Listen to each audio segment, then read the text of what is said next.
Good evening. The fragile, desperately sought hope for peace along the historically volatile Thai-Cambodian border has not just frayed, it has been brutally eviscerated. In a critical and frankly shocking breach of high-level diplomatic efforts, intense, large-scale fighting has resumed just mere hours after former U.S. President Donald Trump announced that both nations had agreed to an immediate, binding ceasefire. We are tracking explosive reports that Cambodia's Ministry of Defense is not only claiming renewed aggression, but specifically alleging that Thai forces are now utilizing high-level, advanced air power, specifically F-16 fighter jets, in strikes against Cambodian territory.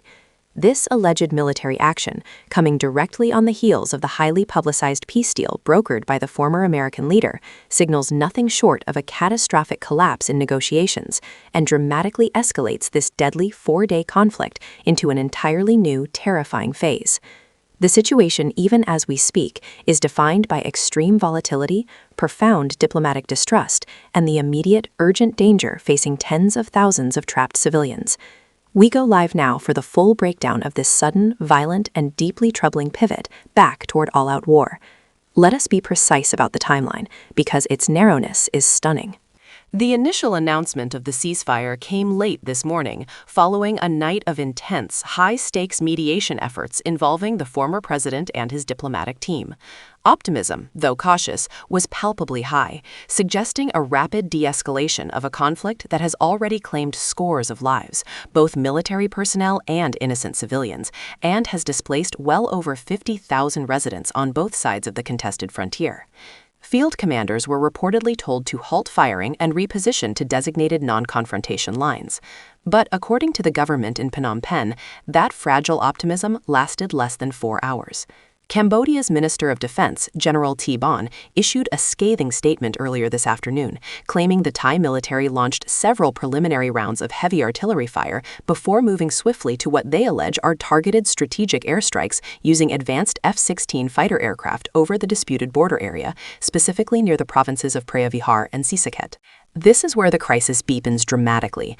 The alleged deployment of F-16s marks a massive, calculated strategic escalation. This is not simply an increase in firepower, it is a fundamental change in the nature of the warfare.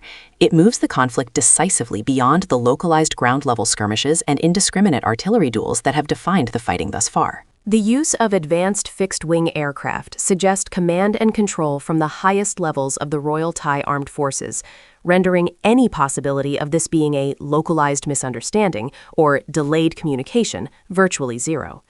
Air sorties require high-level authorization, detailed planning, complex logistical support, and dedicated command coordination.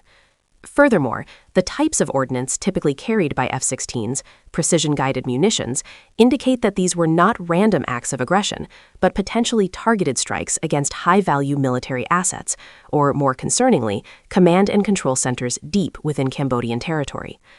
Crucially, and perhaps most tellingly, as of our broadcast time, the Thai government in Bangkok has yet to publicly comment, confirm, or deny the alleged use of air assets.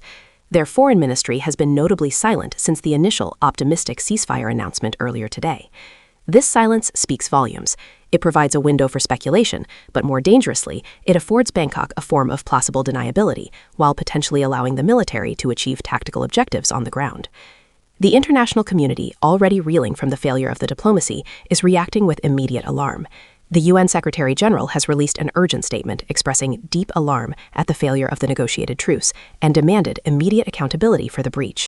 Meanwhile, emergency session requests are being circulated among permanent members of the UN Security Council, attempting to formulate a cohesive response to this drastic military step. But the immediate, most tragic concern focuses intensely on the safety of the civilians. Following the initial reports of the ceasefire, thousands of displaced families who had fled their villages began the tentative process of returning home, a tragically hopeful journey cut short by the terrifying sound of incoming shells and, allegedly, the roar of jet engines.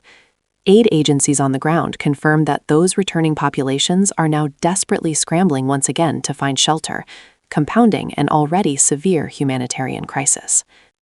Why did this ceasefire collapse so quickly? And what does the deployment of high-tier fighter jets reveal about the true intentions lurking beneath the diplomatic veneer? To understand the sheer gravity of this breach, we must look squarely at the complex, contested history of this frontier.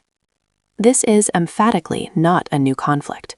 The border dispute centers primarily around the 11th century Preah Vihar Temple, a UNESCO World Heritage Site known in Thailand as Khao Phra Viharan.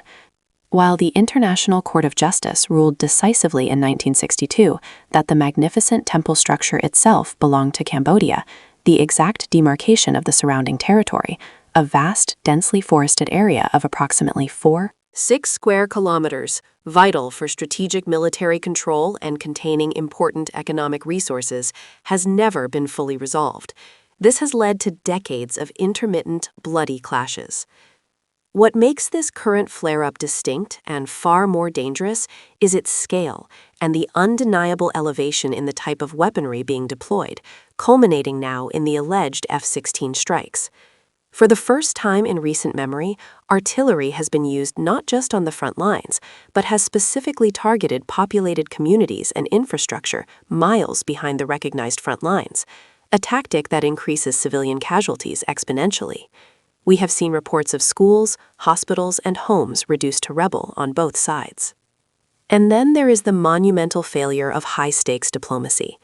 The very involvement of a former U.S. president in brokering the deal, a move that lent significant international weight and credibility to the truce, now makes the collapse all the more destabilizing. When a ceasefire brokered at this level, involving one of the most visible global political figures, fails within a matter of hours, it achieves far more than just prolonging the fighting. It profoundly compromises the political credibility and trustworthiness of both nations on the global stage. More worryingly, it sends a clear, chilling message to the region and the wider international community that the military solution is currently and immediately prioritized over the diplomatic one by at least one of the combatants. The fundamental question now hanging over Bangkok and Phnom Penh is this: was this breach a localized operational error, a tragically delayed communication to field commanders who continued fighting under old orders? Or was it, as the alleged use of F-16 suggests, a deliberate, calculated decision by one side to secure a critical military fait accompli, a tactical advantage, before any lasting peace could possibly take hold? Was the ceasefire announcement merely a cynical delay tactic, designed to buy time for strategic repositioning? The implications of either scenario are deeply concerning for regional stability. To dissect the intricate military and diplomatic fallout of this catastrophic collapse, we turn now to Dr. Lena Cho, a highly respected Southeast Asian security analyst and professor at the Institute for Strategic Studies. Dr. Cho joins us live from Singapore. Dr. Cho, thank you for being with us during this rapidly escalating crisis. When a high-level ceasefire fails this dramatically, within hours of being announced, what does that fundamentally tell you about the commitment, or lack thereof, of the military leadership on the ground in the two respective capitals? It tells us, quite candidly, one of two things, and both are equally dangerous, but for different reasons. Either the political leadership in one or both nations announced a peace deal they knew they couldn't fully control, meaning the field commanders are operating autonomously, potentially attempting to seize critical ground before the deal was truly ratified and enforced. Or, far more sinisterly, the initial announcement was purely diplomatic theater.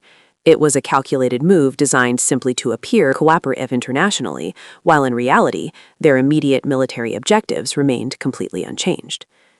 The alleged use of F-16s, I must emphasize, if confirmed, strongly suggests the latter scenario. Air power is not something utilized by mistake. You do not accidentally scramble a multi-million-dollar fighter jet.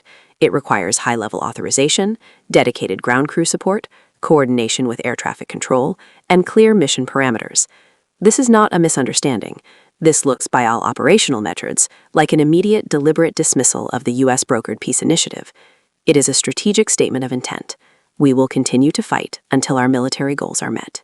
This level of calculated escalation raises the immediate possibility that the goal was to create a new reality on the ground, to capture or stabilize contested border positions before international pressure could truly be brought to bear to enforce the truce.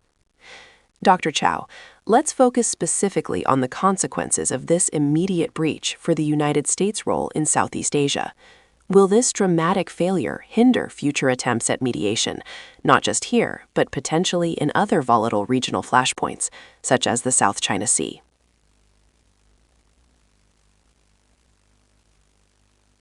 Absolutely. It is a profound setback for U.S. credibility. The U.S. government and the former president put significant political capital on the line here. For that effort to be so swiftly and cynically invalidated compromises the political standing of all parties involved. For Thailand and Cambodia, the level of mutual distrust is now absolute and perhaps unrecoverable in the short term.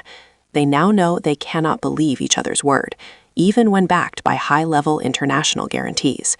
For the region, particularly for bodies like the Association of Southeast Asian Nations, or ASEAN, it sends a deeply troubling signal that even high-level external international intervention can be easily sidestepped or ignored when strategic military goals are paramount. This failure challenges the very notion of regional conflict resolution. Furthermore, we must consider the regional spillover risk.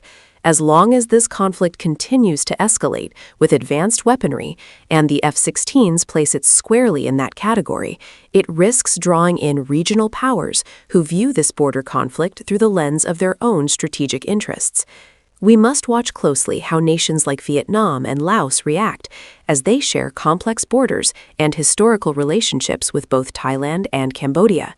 The stability of the entire Indochina Peninsula is now, potentially, on notice.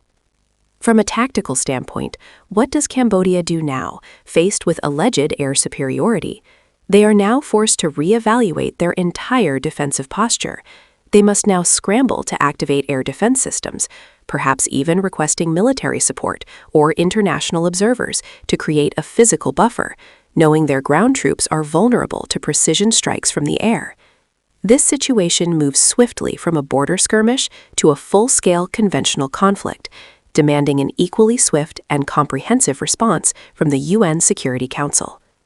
Dr. Chow, thank you for that incredibly sobering and detailed assessment.